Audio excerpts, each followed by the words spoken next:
আসসালামু আলাইকুম। আশা করি সবাই ভালো আছেন। আমিও ব্যাপক প্রচুর অনেক ভালো থাকার মতো একটা পরিস্থিতি পরিবেশ তৈরি করতেছি। এর ভিতরে গতিসীমা চলে আসছে আমার না, এটা যানবাহনের গতিসীমা, বিশেষ করে মোটর সাইকেল শহর এলাকায় 30-এর উপর উঠতে পারবা না বাবা। তুমি যতই 350 সিসি কেনো, 250 সিসি কেনো, 150 সিসি কেনো, 80 সিসি কেনো, 100 সিসি কেনো, কোনো ব্যাপার না। তোমার জন্য নির্ধারিত 30 গতিসীমা, সর্বোচ্চ গতি 30 শহরের ভিতরে। সেই করে কোনোভাবে টান দেওয়ার কোনো অপশন নাই। আর হাইওয়েতে তোমার সর্বোচ্চ 60 গতিসীমার উপরে কোনোভাবে কোনো কর্মেই তুমি অতিক্রম করতে পারো না। সাথে সাথে তোমার মামলা করে খালাস করে দেবো। তুমি যদি চিন্তা ভাবনা করে থাকো বাবারে 350 সিসির গাড়ি কবে আসবে সেই আশায় ঘুম নষ্ট করে জায়গায় বেগায় এরকম পইরে থাও, সম্ভব নাই। লঙ্গি পইরে কি জন্য আসছি? লঙ্গি খুইলে গেছে ভাইয়া, এইরকম একটা পরিস্থিতি তৈরি হয়েছে। ওই যে কথা আছে না, কান সিলের নিচে সিলের পিছনে দৌড়ে, কানে হাত দিয়ে দেখে না যে কান আছে কিনা। সেটাই একটা হইতেছে, সেটা একটা ঘটতেছে। বিআরটিএ কি বলে, সড়ক দুর্ঘটনা কমানোর জন্য এই প্রস্তুতি নিতেছে। সড়ক দুর্ঘটনা যে আদৌ কি জন্য ঘটে সেটা তারা কখনো পরিকল্পনা করে নাই, কখনো সেটা তারা জাস্টিফাই করে না, কখনো তারা উপলব্ধি করে না। যারা স্বপ্ন দেখিতেছে, যারা স্বপ্ন দেখতে 350 সিসি গাড়ি আদৌ সম্ভব না, সেটা স্বপ্নই থেকে যাবে। তখন এই লঙ্গি পইরা লঙ্গি ডান্স দিতে হবে, তাছাড়া কোনো কর্মেই সেই 350 সিসি গাড়ি চলবো না। সামনে আসো, ঘুরিয়ে বসো।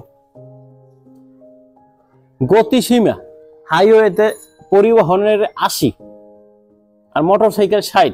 এখন আমার প্রশ্ন হলো, হাইওয়েতে তো আমরা দুজনই চলুক, আমার গতি যদি পরিবহনের থেকে কম থাকে তাহলে ব্যাপারটা কেমন হলো? আবার ঠুস করে মারিয়ে দেশে পিজ্জা মেরে চলে যাইব। এরকমই হয়, এইরকমই ঘটে। আর ঘটাঘটির ভিতরেই আমরা চলতেছে, আর সেটা চলমান, এটা চলতেছে, চলতে থাকবে। এটা নিয়ে কেউ মাথা ব্যথা নাই। মাথা ব্যথা হইলো গতিসীমা লইয়া। ওই যে কথায় আছে, প্যান্ট বানানোর আগে হিসু করার জায়গা রাখো। গাড়ি রাস্তায় নামানোর আগে দরকার ছিল যে রোড কিভাবে বড় করা যায়, কিভাবে প্রশস্ত করা যায়। প্রশস্ত কেমনে হবে? কোনোভাবে যদি রোড একটা তৈরি করতে পারে, ওয়াসাইয়ে সে জায়গায় ড্রেন খোঁজা শুরু করে, তার এখানে পাইপলাইন করতে হবে। একদিক দিয়ে ইনভেস্ট করতেছে, একদিক দিয়ে খরচ করতেছে। আজকে কইরা গেছে, কালকে এসে খোঁজাখুঁজি শুরু করে দিয়েছে। ভালো রোড খুঁজতে আছে। ঢাকা শহরে খোঁজা ছাড়া কোনো রাস্তা আমার মতে সামনে পড়ে না, সেটাই করতেছে। এখন গতিসীমা নিয়ে চলতে আছে। রাস্তা খোরাখুরি বাদ দিয়ে রাস্তা প্রশস্ত করা দরকার। সেটা না কইরা গতিসীমার ভিতরে আমরা চলে গেছি। না, একটা আইন হইছে, আলহামদুলিল্লাহ। আইনের প্রতি শ্রদ্ধা রেখেই বলতেছি, এটা আমরা মানতেছি, আমরা মানবো, 100% মানবো। আমরা নাগরিক হিসাবে একটা রাষ্ট্রের আইন আমরা সম্পূর্ণভাবে মানবো। তবে আমার প্রশ্ন, আমার দাবি, আইন হওয়ার পর সেটা কার্যকারিতা থাকতে হবে। কার্যকারিতা না থাকলে মাঝখান দিয়ে পুলিশে সিস্টেমে যাইব গা। কারণ তাদের তো আইন মুখস্থ। সাধারণ মানুষ তো প্রয়োগ না থাকলে আইন জানে না। প্রয়োগ যদি থাকে, আইন জানে যে 30-এর উপরে চলে গেলে মামলা, তাহলে ঠিক আছে। এখন আইন যদি কার্যকরী, হঠাৎ করে পুলিশে ধরে মামলা, আসো মামা আসো, মামলা নিয়ে চলে যাও, এরকমই ঘটবে। এখন যারা হতাশাগ্রস্ত আছেন, বিশেষ করে 350 সিসি গাড়ি কেনায় ছাড়া মানে কিনবেন না, আসার আগ পর্যন্ত গাড়ি কিনবেন না প্রতিজ্ঞা করছিলেন, আশা শেষ গায়া।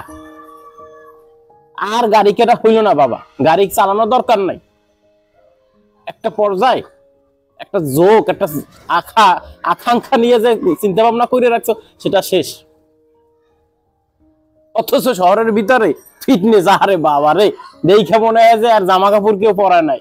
ঘষাঘষি করতে করতে, একজন আর একজনে ঘষাঘষি করতে করতে সালভাল উড়ে গেলাইছে। দেখা গাড়ির রং সং যে জীবনে করছে, এও মনে হয় না। মনে হয় এটা একটা কালচার, এটা একটা আর্ট বিভাগের কোনো হয়তোবা কাজ, চারুকলা বিভাগের হয়তোবা কাজ বাস। ওই যে রাস্তায় রং করছে, আমি ভাবছি যে বাসে রং করছে, পরে দেখি যে না রে ভাই, ঘষাঘষিতেই গেছে। সেইগুলো ফিটনেস গাড়ি, নাম্বার প্লেট নাই, পিছনে ভাঙ্গা, সেইগুলো চলতেছে হর হামেশা চলতে আছে। আর গতি কি 40 আর কি 50 আর কি 60, সেই করে ফাঁক পাইলেই হইলো। যখন পেছনে রাস্তার মাঝে আর করে দেবো, সার্জন দেখলে পইরা দেব, এইরকমই চলতে আছে। এখন গতিসীমা যেভাবে গতিরোধ করতেছে, আদৌ কি এইটা সম্ভব কিনা, এটা নিয়ে খুবই মর্মাহত। গতি দরকার, আইন প্রয়োগ করা দরকার, রাস্তাও সংস্কার করা দরকার, তবে ওয়াসা দিয়ে একটু দূরে থেকে। ওয়াসার তো মনে চায় যে রাস্তা ভাল লাগে সেটা খুঁড়ে আলায়, সেটা সে খুঁড়ে আলায়, আর সে খোরাখুরির মধ্যেই সে আছে। আর আমরা মাঝখানে ভাই আমরা হুদাই মুসল্লি, আমরা শেষ। আমাদের টাকায় রাস্তা করতেছে, আমাদের টাকায় রাস্তা হইতেছে, শেষ পর্যন্ত আমাদের কোনো ভ্যালু নেই, আমাদের উপরই মামলা, আমাদের উপর জুলুম। সেটাই হবে বাবারে।